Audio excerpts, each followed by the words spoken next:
وہ قوم جس پر اللہ نے برکتیں نازل کر رکھی تھیں، زرخیز زمین، لبریز گودام، محل جو دھوپ میں چمکتے تھے، بازار جہاں سونا ہاتھ بدلتا تھا، مگر پھر بھی ان کے دل خالی تھے۔ انہیں لگتا تھا کہ اگر اللہ ہم سے ناراض ہوتا تو ہمیں یہ مال و دولت نہ دیتا۔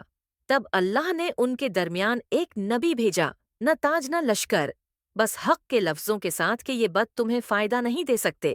مگر جب اس قوم نے حد سے بڑھ کر انکار کیا اور نبی کے صبر کا پیمانہ چھلک گیا تو پھر آسمان نے فیصلہ سنا دیا۔ سمندر بولنے لگا، جہاں نہ زندگی کا یقین تھا نہ لازوالیت کا۔ اور وہیں سے شروع ہوتا ہے قرآن کا سب سے حیرت انگیز اور سب سے امید بھرا واقعہ، نینوا۔ آج کے عراق کے علاقے میں دجلہ دریا کے کنارے دنیا کے قدیم ترین اور امیر شہروں میں سے ایک ایسا شہر جہاں زمین سونا اگلا کرتی تھی، دریا سے تجارت چلتی تھی اور لوگ اپنے آپ کو اللہ کے عذاب سے محفوظ سمجھنے لگے تھے۔ تمہیں اس کا چہرہ دیکھنا چاہیے تھا جب بکری مسالے لے کر بھاگ گئی۔ اسے زیادہ قیمت وصول کرنے کی سزا ملی۔ اللہ نے اس قوم کو وہ نعمتیں دی تھیں جو بہت کم قوموں کو ملتی ہیں، مگر انہوں نے نعمت کو مقصد بنا لیا اور نعمت دینے والے کو بھول گئے۔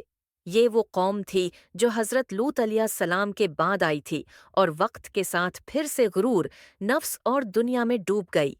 قرآن کے مطابق یہ لوگ شرک اور گمراہی میں مبتلا ہو چکے تھے۔ اللہ کو چھوڑ کر مخلوق سے مدد مانگنا، بتوں کو طاقت کا سرچشمہ سمجھنا اور کہنا کہ یہ ہمیں اللہ کے قریب کرتے ہیں۔ وہ بزرگ اللہ کے بہت قریب تھے۔ ہم ان سے دعائیں اس لیے مانگتے ہیں کہ وہ ہماری دعا اللہ تک پہنچا دیں اور دعا کا وسیلہ بنے۔ بالکل صحیح کہہ رہے ہیں۔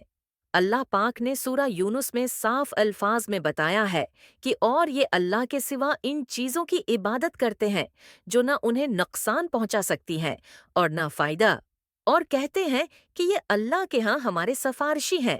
اور سورہ الاحقاف میں آیا ہے کہ اس سے زیادہ گمراہ کون ہو سکتا ہے جو اللہ کے سوا اسے پکارے، جو قیامت تک اسے جواب نہیں دے سکتا، اور وہ ان کی دعا سے بالکل بے خبر ہیں۔ اور جب لوگ جمع کیے جائیں گے تو یہ ان کے دشمن بن جائیں گے اور ان کی عبادت کا انکار کر دیں گے۔ اسی شہر میں اللہ اپنے نبی کو بھیجتا ہے، حضرت یونس علیہ السلام۔ آنکھوں میں درد، آواز میں یقین، صرف اللہ کی بندگی کرو، اسی سے ڈرو، اسی سے امید رکھو۔ لوگ ہنس دیتے، ڈرے پر کیوں؟ کوئی کہتا ہم امیر ہیں، طاقتور ہیں، اگر اللہ ناراض ہوتا تو ہم یہاں ہوتے۔ تم جن بزرگوں کے بت بنا کر عبادت کر رہے ہو، قیامت کے دن یہ بھی اللہ کو حساب دے رہے ہوں گے۔ یونس تم ہمارے بتوں کی گستاخی کر رہے ہو، یہاں سے چلے جاؤ۔ تفسیر ابن کثیر کے مطابق ان کے سردار نہ صرف بتوں کی عبادت کرتے تھے بلکہ بتوں کا ایک بڑا کاروبار بھی چلا رہے تھے۔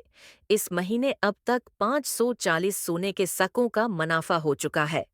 اب یونس کو کیسے بتائیں کہ اگر یہ لوگ اللہ کی عبادت کریں گے تو ہمارا منافع کیسے ہوگا؟ یہ سب کچھ دیکھ کر یہ بات صاف ہوتی ہے کہ ان کا شرک صرف عقیدے کا مسئلہ نہیں تھا بلکہ ایک بدرقہ کاروباری مفاد بھی تھا۔ حضرت یونس علیہ السلام انہیں دعوت دیتے رہے اور وہ ہر بار انکار کرتے رہے۔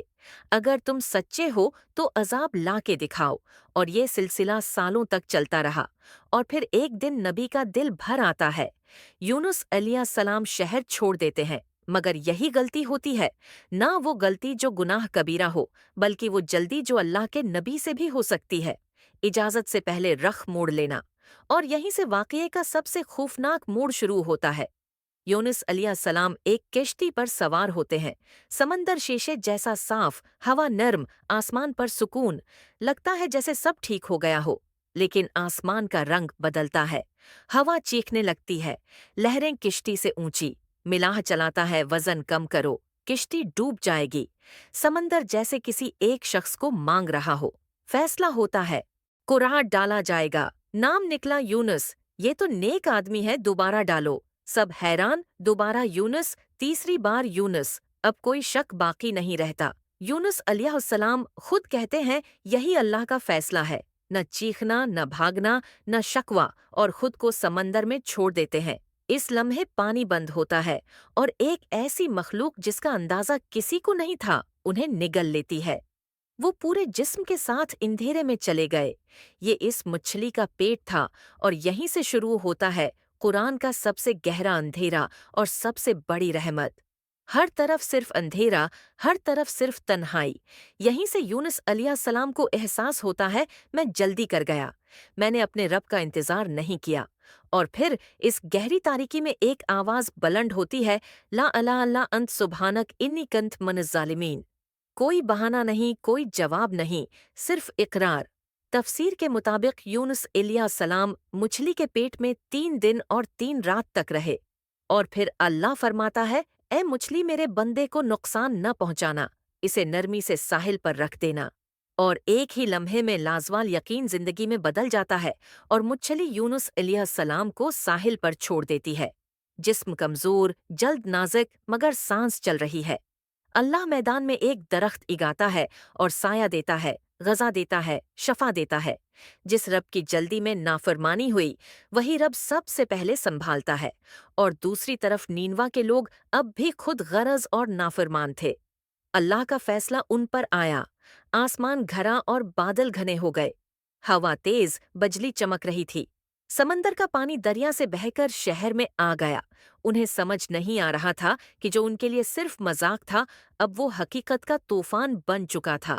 وہ سب لوگ شہر میں جمع ہو گئے، اور ہر شخص، ہر عورت، ہر بچہ رو رو کر اللہ سے معافی مانگنے لگا۔